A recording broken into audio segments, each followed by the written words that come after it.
ವಿದ್ಯಾರ್ಥಿಗಳಿಗೆ free bus pass gift ಕೊಟ್ಟ CM DK Shivakumar. ಆನ್ಲೈನ್ನಲ್ಲಿ ಅರ್ಜಿ ಸಲ್ಲಿಸಿ ಎಂದ ಡಿಕೆ. ನಿರುದ್ಯೋಗಿಗಳಿಗೆ CM DK Shivakumar good news. Bharat Jodo ಯುವಕ ಸಂಘಟನೆ ಸ್ಥಾಪನೆಗೆ ಮುಂದಾದ ಸರ್ಕಾರ. ಬೆಂಗಳೂರಿನ ರಸ್ತೆ ಅಭಿವೃದ್ಧಿಗೆ 2,000 ಕೋಟಿ ಅನುದಾನ. ವಿದ್ಯುತ್ ಸಂಪರ್ಕಕ್ಕೆ ಓಸಿ ವಿನಾಯಿತಿ. ಈ ಸುದ್ದಿಗಳನ್ನು ನೋಡೋಣ 6 ಬಂಪರ್ ನ್ಯೂಸ್ ಟಾಪ್ನಲ್ಲಿ. ಸಿಎಂ ಆಗಿ ಪ್ರಮಾಣ ವಚನ ಸ್ವೀಕಾರ ಮಾಡಿದ ಬಳಿಕ ಡಿಕೆ ಶಿವಕುಮಾರ್ ರಾಜ್ಯದ ಜನತೆಗೆ 6 ಬಂಪರ್ ಗಿಫ್ಟ್ಗಳನ್ನು ಘೋಷಣೆ ಮಾಡಿದ್ರು. ಅದರಲ್ಲಿ ಮೊದಲನೆಯದು ವಿದ್ಯಾರ್ಥಿಗಳಿಗೆ ಫ್ರೀ ಬಸ್ ಪಾಸ್ ಗಿಫ್ಟ್. ಶಾಲಾ ಕಾಲೇಜು ವಿದ್ಯಾರ್ಥಿಗಳಿಗೆ CM DK Shivakumar free bus pass ಘೋಷಿಸಿದ್ದಾರೆ. ಶಾಲೆ, ಕಾಲೇಜು, ಪಿಜಿ, ಪಿಯುಸಿ ಮಕ್ಕಳಿಗೆ ಪಾಸ್ ಉಚಿತವಾಗಿರಲಿದೆ. ವಿದ್ಯಾರ್ಥಿಗಳು ಫ್ರೀ ಬಸ್ ಪಾಸ್ ಪಡೆಯಲು ಅರ್ಜಿ ಸಲ್ಲಿಸಬೇಕಿದೆ. ಘೋಷಣೆ ಬಳಿಕ ಮಾತನಾಡಿದ ಸಿಎಂ ಡಿಕೆ ಶಿವಕುಮಾರ್, ಎಲ್ಲ ವಿದ್ಯಾರ್ಥಿಗಳಿಗೆ ಫ್ರೀಯಾಗಿ ಪಾಸ್ಗಳನ್ನು ಕೊಡ್ತಾ ಇದ್ದೀವಿ, ಆದರೆ ಅವರು ಆನ್ಲೈನ್ನಲ್ಲಿ ಅರ್ಜಿ ಸಲ್ಲಿಸಬೇಕಾಗತ್ತೆ ಅಂತ ಹೇಳಿದರು.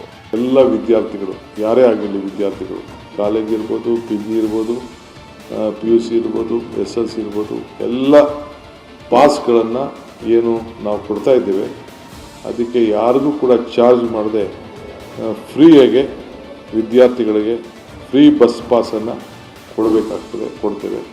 ಬಟ್ ಅವರು ಅರ್ಜಿಯನ್ನು ಸಲ್ಲಿಸಬೇಕಾಗ್ತದೆ. ರಾಜ್ಯದಲ್ಲಿನ ನಿರುದ್ಯೋಗಿಗಳಿಗೆ CM DK Shivakumar good news ಕೊಟ್ಟಿದ್ದಾರೆ. ಎಲ್ಲ ಇಲಾಖೆಗಳಲ್ಲಿ ಖಾಲಿ ಇರುವ ಹುದ್ದೆಗಳ ನೇಮಕ ಮಾಡೋದಾಗಿ ಘೋಷಿಸಿದ್ದಾರೆ. ಅಲ್ಲದೆ ಉದ್ಯೋಗಾಕಾಂಕ್ಷಿಗಳಿಗೆ ಸರ್ಕಾರದ ವತಿಯಿಂದ ತರಬೇತಿ ನೀಡಲಾಗುತ್ತೆ. ಉದ್ಯೋಗಕ್ಕಾಗಿ ಖಾಸಗಿ ಕಂಪನಿಗಳ ಜೊತೆ ಒಡಂಬಡಿಕೆ ಮಾಡಿಕೊಂಡು ತರಬೇತಿ ನೀಡಲಾಗುತ್ತೆ. ಆಸ್ಪತ್ರೆ, ಹೋಟೆಲ್ ಸೇರಿ ಇತರೆ ಉದ್ಯಮ ಮಾಡೋರಿಗೆ ಅವಕಾಶ ನೀಡಲಿದೆ. 1 ತಿಂಗಳಲ್ಲಿ ಉದ್ಯೋಗ ಅವಕಾಶ ನೀಡಲು ಆದ್ಯತೆ ನೀಡಲಾಗಿದೆ. ಉದ್ಯೋಗಗಳ ವಿಚಾರವಾಗಿ ಮಾತನಾಡಿದ ಡಿಕೆ, ಸರ್ಕಾರ ಈಗಾಗಲೇ 56,000 ಉದ್ಯೋಗ ಕೊಡ್ತೇವೆ ಅಂತ ಹೇಳಿದೆ. ಅರ್ಜಿ ಕರೆಯೋಕೆ ಒಂದಿಷ್ಟು ಸಮಸ್ಯೆಗಳು ಉಂಟಾದವು.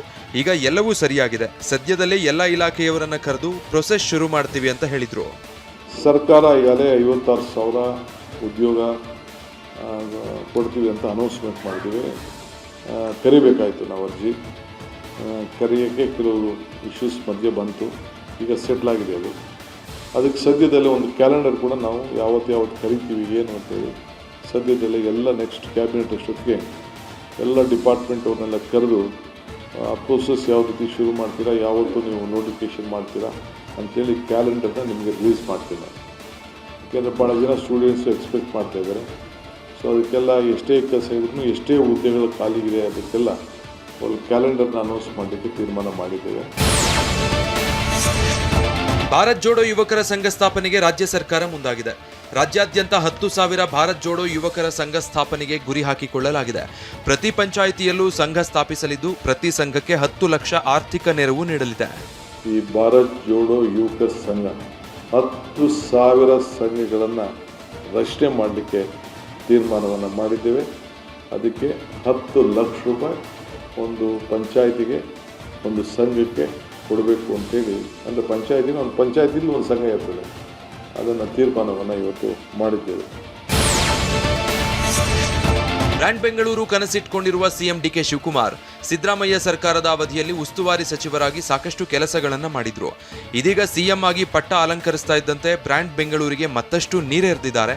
ಗ್ರೇಟರ್ ಬೆಂಗಳೂರು ಹಾಗೂ BDA ವ್ಯಾಪ್ತಿಯ ರಸ್ತೆಗಳ ಅಭಿವೃದ್ಧಿಗೆ 2,000 ಕೋಟಿ ಅನುದಾನ ಘೋಷಿಸಿದ್ದಾರೆ. ಪ್ರಸ್ತುತ ಚಾಲ್ತಿಯಲ್ಲಿರುವ ಕಾರ್ಯಕ್ರಮಗಳ ಜೊತೆ ಹೆಚ್ಚುವರಿಯಾಗಿ 2,000 ಕೋಟಿ ವೆಚ್ಚದಲ್ಲಿ ರಸ್ತೆ ಮತ್ತು ಮೂಲಸೌಕರ್ಯ ಅಭಿವೃದ್ಧಿಗೆ ಒತ್ತು ನೀಡಿದ್ದಾರೆ. ಸಿಎಂ ಡಿಕೆ ಶಿವಕುಮಾರ್ 5ನೇ ಕೊಡುಗೆಯಾಗಿ ರಾಜ್ಯದ ಜನರಿಗೆ ಇನ್ನೊಂದು ಸಿಹಿ ಸುದ್ದಿ ಕೊಟ್ಟಿದ್ದಾರೆ.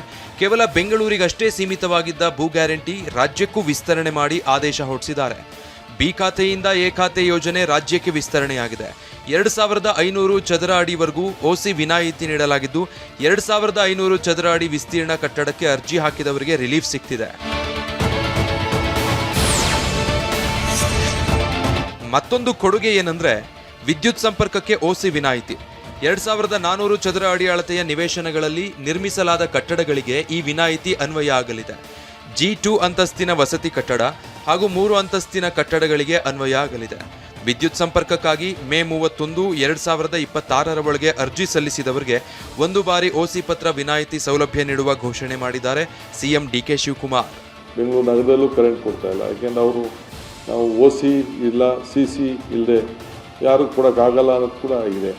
2500 ಅಡಿವರೆಗೂ 2500ವರೆಗೂ ಒಂದು 20% ಆಚೆ ಈಚೆ ಇದ್ದರೂ ಕೂಡ 20% ಅದಕ್ಕೆ ಆಚೆ ಈಚೆ ಇದ್ದರೂ ಕೂಡ ಸೇರಿಸಿ ಒನ್ ಟೈಮ್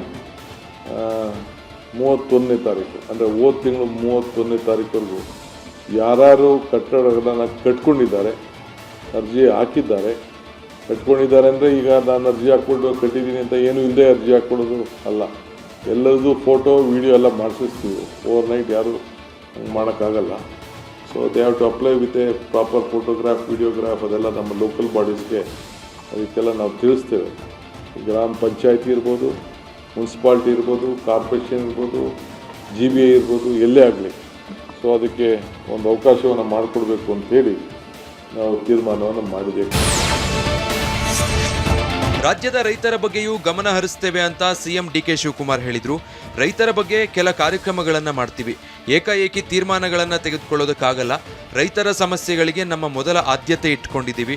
ಎಕ್ಸ್ಪರ್ಟ್ಸ್ಗಳನ್ನ ಕರೆಸಿ ಎಲ್ಲ ಚರ್ಚೆ ಮಾಡ್ತೀವಿ ಅಂತ ಹೇಳಿದ್ರು. ರೈತರ ಬಗ್ಗೆ ಅದಕ್ಕೆ ತಂದೆ ಆದಂಥ ನಾನು ತೀರ್ಮಾನವನ್ನು ತೆಗೆದುಕೊಳ್ತೇನೆ. ಅನೇಕ ರೈತರ ಮುಖಂಡಗಳು, ಶಾಸಕರು ಯಾವ ರೀತಿ ನಮ್ಮ ನೀರಾವರಿ ಸಮಸ್ಯೆ ಏನು ಬಗೆಹರಿಸ್ಬೋದು ಅನ್ನೋದು ಏಕಾಏಕಿ ಇಲ್ಲಿ ತೀರ್ಮಾನ ಮಾಡಲಿಕ್ಕೆ ಆಗೋದಿಲ್ಲ.